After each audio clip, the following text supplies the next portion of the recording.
दिहाड़ा आया जुमेरात दा, जदों दिहाड़ा आया बाबा जी दा फिर पर्दा हो गया। जदों फिर पर्दा आया उठाया, उठा के जदों खतरियाणी दी गली विच लंघे, खतरियाणी कहन लगी किदा जनाजा है? आख्या उसे बाबे दा जेड़ा तेरे कहण ते जीविया ते अज फिर पर्दा कर गया जुमेरात वाले दिहाड़े।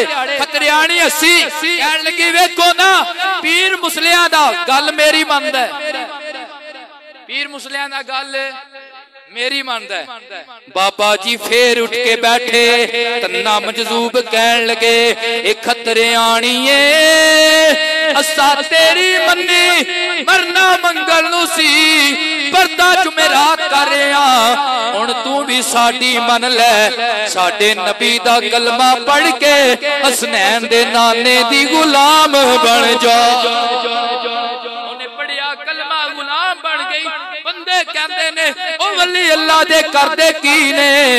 मैं कहा तू पढ़िया नू भी कलमा भुला आउणा है, साडियां दे जनाजे भी कलमे पढ़ा जांदे ने, साडियां दे जनाजे भी कलमे पढ़ा जांदे ने। ओ मामे वाली मुकाम दा सरे अनवर लेके जा रहे सन, एक यहूदी अपनी किताब पे पढ़दा सी ते ओदी खिड़की खुली सी। जदों सरे अरवन नालों लंघिया ना उन्हें की सुनिया कुरान दियां आयतां जारी ने, कुरान दियां आयतां जारी ने।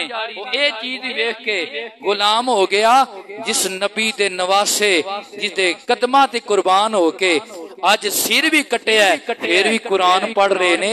इस नबी दा गुलाम बनना चाहिए, क्योंकि इस नबी दे गुलाम मरदे नहीं, इस नबी दे गुलाम मर के नहीं होंगे। आखिरी बात यही है कि ज़मीन मैली नहीं होती, ज़मन मैला नहीं होता, मोहम्मद के गुलामों का कफन मैला नहीं होता।